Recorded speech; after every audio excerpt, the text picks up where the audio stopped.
guys, welcome back to my channel. I'm so glad to be here. It's been over 6 months since I made an actual video. Welcome back to my channel. If you're new here, my name is Zins. Thank you for stopping by, and I hope you subscribe, I hope you like, and I hope you share this video with your friends and family who will be interested in seeing this.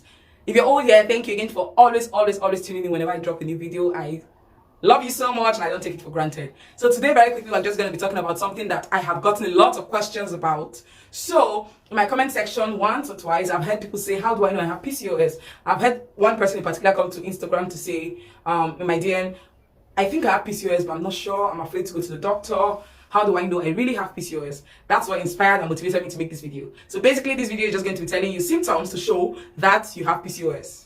Now, first disclaimer, I'm not a medical doctor, but I've struggled with PCOS for over 22 years, about 20 years, I think, because I started to see symptoms at 12 years, even though I didn't know what was wrong.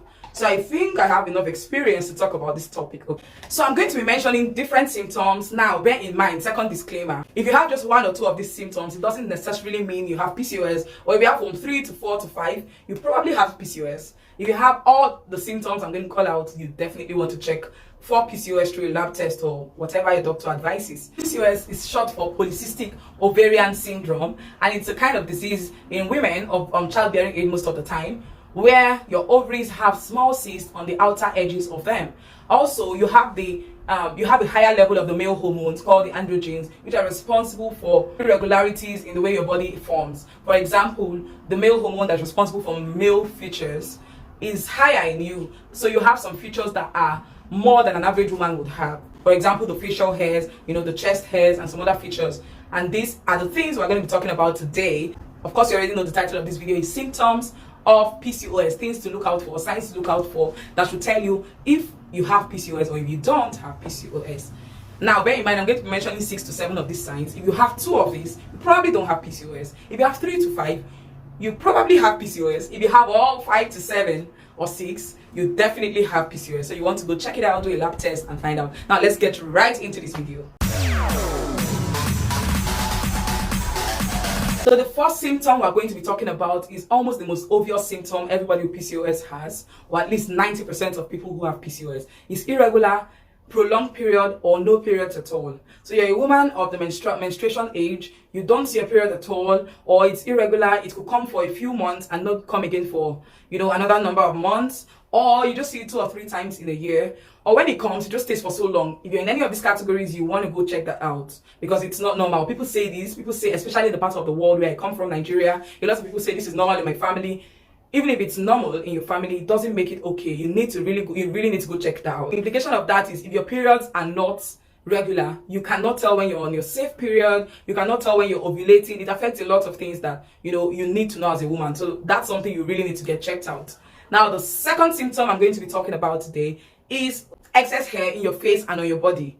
Most women who battle PCOS have facial hairs, and sometimes they have hair on their chest. So as we established earlier, one of the male hormones responsible for PCOS is androgen. So a person has PCOS when you have more of that hormone than you should as a woman. Now what that hormone does is give you male features, and one of these male features is facial hair and chest hair, and all of the hairs you see in places women don't normally have hairs. Okay, that's the second symptom you need to look out for.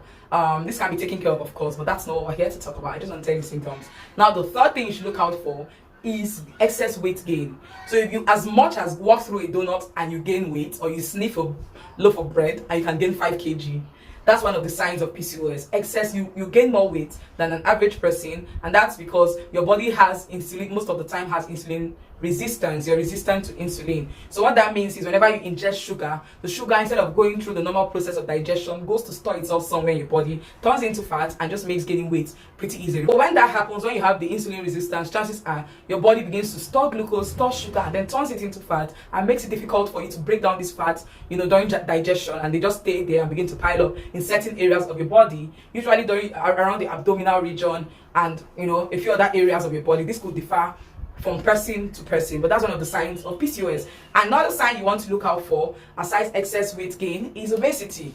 An average PCOS sister usually ends up with obesity. This is not to say that the slim ones cannot have PCOS, but most of the time, once PCOS kicks in, your ability to lose weight begins to reduce. So you're not losing as much weight, your metabolism is not functioning as much as it should, and this makes you pile up weight until you are obese. And that's one of the symptoms of PCOS. So next time you see someone who is obese, you want to cut them some slack. I think I've said that before on this channel. I think I have. Cut them some slack. You don't know what you're struggling with, okay? Now, another symptom we're here to look at, just so this video doesn't get too long, is infertility. Of course, you know, if you are not ovulating when you're supposed to, you cannot calculate your ovulation period, you cannot calculate your safe period, automatically you can't know when you should be having sex. Chances are you're not even ovulating because your period irregularity doesn't give you a chance to ovulate. So that's one of the major causes of infertility when you have PCOS. You find that women, about 70% of women with PCOS struggle with childbirth, or just conception generally. And even when you conceive, high chances of miscarriages and pre-eclampsia are there. There's high chance that you have one of these diseases that come with overweight in pregnancy, okay? Another symptom you really want to look out for is darkening of the skin. So parts of your skin, you know, is going to have some kind of hyperpigmentation. There's going to be the dark areas like your neck. I think you can see that my neck is darker than my body, and between my thighs are darker. Of course, my armpit area are darker. So basically, out of all the symptoms I've talked about here, I probably have 90% of these symptoms I have talked about. But don't worry, it's not a death sentence, you guys. It's not at all. You can see how good I look, don't you? So it's really not a death sentence. It's just something that can be managed with proper, you know, medication and self-care or lifestyle change. I'm going to talk all about that in a different video, how you can treat PCOS, how you can manage and live with PCOS, how you can conceive with PCOS. Now, I need to mention that this is a series I'm doing, and it's called PCOS for Dummies. It's just a series for people who are laymen, so to speak, and who have been diagnosed with PCOS, who don't know where to go from here. I'm just going to be sharing my experiences, sharing reasons why you shouldn't panic, letting you know that there's hope. There's hope for fertility, there's hope for management of this particular disease. Even though it doesn't have a cure, you can properly manage it, okay? Thank you all for watching. This was really an exciting video to make. I'm sure it's really short, straight to the point. That was what I intended for it to be. I hope I achieved that. Please subscribe, leave a comment, like, share your experience. I want to know what signs or what symptoms I've mentioned here that you have. And I want to know what symptoms that you have that I haven't mentioned here, okay? Let's make this comment section interactive, and I look forward to hearing from every one of you. I love you all, PCOS sisters. Let's encourage each other. It's not a death sentence, really. It's really not, okay? Till next time, guys. Bye.